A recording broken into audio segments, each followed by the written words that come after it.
This video contains discussion around torture and sexual abuse that may be distressing and triggering for some viewers. 2025 has given us a raft of incredible anime to consume, and the dark fantasy Clevatess is definitely one worth watching. Now, at the time of recording, Season 1 of Clevatess is still airing, so it goes without saying that there are going to be some parts of the main story revealed. I'll try to keep them as brief as possible. Clevatess is the name of one of our two main characters and one of the four Lords of Dark Beasts. He gets attacked by some humans while he's snoozing on his mountain. He kills them all and decides to destroy most of their hometown. It was a little over the top, granted, and I think he knew that. I am sympathetic towards him because I also don't like to be woken up. A woman who was dying in that now destroyed city spoke to Clevatess on his way out from wrecking the place and asked him to save the baby that was with her. And I think it was at this point that a little guilt had set in and he reluctantly became daddy to this child. Fast forward a little bit and Big Daddy Clevatess realizes he doesn't have the necessary appendages to feed the baby. Because of this, he resurrects Alicia, one of those dead people that came to kill him earlier. He figures she has boobs, the baby needs boobs, problem sorted.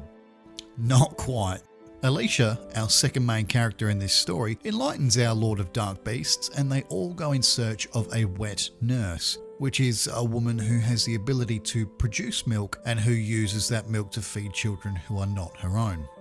Now obviously travelling in disguise is a necessity, so Clevatess ditches his Big Daddy form for a human one and changes his name to Clen.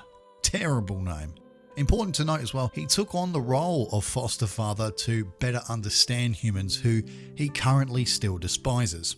Anyway, Clen soon finds himself prisoner in a bandit's camp, along with Alicia and baby Luna. That's right, the Dark Lord named the child Luna. Coincidentally, there is a slave woman here who is a wet nurse to the many babies which get trafficked through this bandit village. Her name is Nell. Her story, which involves varying traumatic events, is depicted very well in the show. While feeding baby Luna, she tells Clen all about what she's been through. Nell is someone who was born into slavery along with her mother and who has only ever lived amongst these bandits.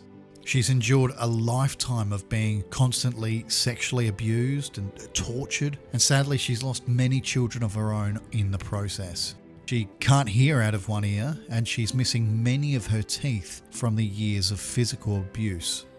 Now these disgusting pigs that Nell is forced to live with will often also mock and humiliate her, sometimes in public spaces. Even throughout all of this heinous, abhorrent behaviour, Nell's heart is still pure. She's kind, thoughtful, compassionate. She spent her entire adult life caring for the many babies that have come through the village, trying to give them the love and life that she couldn't give her own children. Clen asks Nell if she would consider joining him and becoming Luna's full-time wet nurse. Out of fear of repercussions, much like in real-life scenarios, she decides it's safer to stay with her abusers. It's also fair to note that Nell didn't think Clen was in any position to free her, with him also appearing to be a slave. A short while later, Nell is confronted by her only friend Karma, who's actually not really her friend at all. They're both just two women in the same hellhole.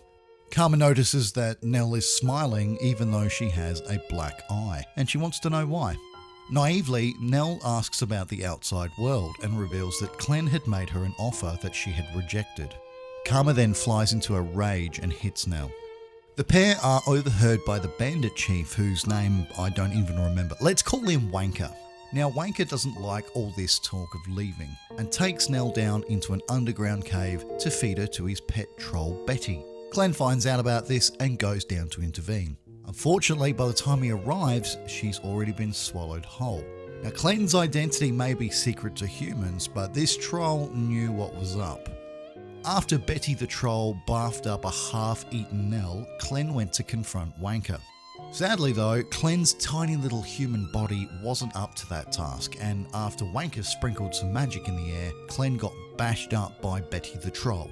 Eventually, Clem did get the job done, but by this point, Wanker had run off. Alicia arrives to find Clem with no baby before seeing a trail of blood belonging to Nell.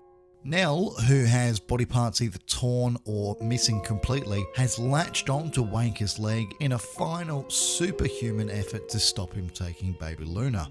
Alicia kills Wanker and saves the baby before asking Clem to use his power to fix Nell's severely broken body. Clem, after some kind words from Alicia, decides that Nell is absolutely worth saving and brings her back to full health with a brand new glow up. I had to look up the definition of glow up just to make sure it wasn't too superficial a term to use in this scenario, because Nell deserves what I think has to be the fastest glow up in anime history. This significant transformation to many viewers, myself included, feels like a justice for Nell. The Dark Lord of Beasts renames her Nellaroo. New life means a new name, and she has been reborn. It's a symbolic gesture, but one that might help her in time process the things that she has been through. Clem once again offers Nellaroo the opportunity to become the full-time wet nurse for baby Luna. And though it's not explicitly stated, in the context of their discussion, it would seem that once baby Luna no longer needs to be breastfed, Nellaroo would then be free to live out her own life as she sees fit.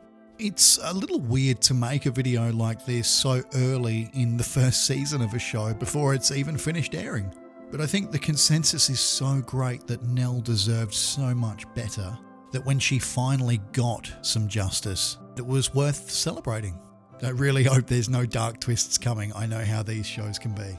Let me know what you thought of this video in the comments, if you felt the same way, or maybe you're considering watching Clevatess now because of this. I mean, that would be fantastic. Also, if you could like the video, it takes 2 seconds to click that little button, but it means so much to me. I would really appreciate it. And if you haven't subscribed already, please consider doing that too. Thanks again. Bye-bye.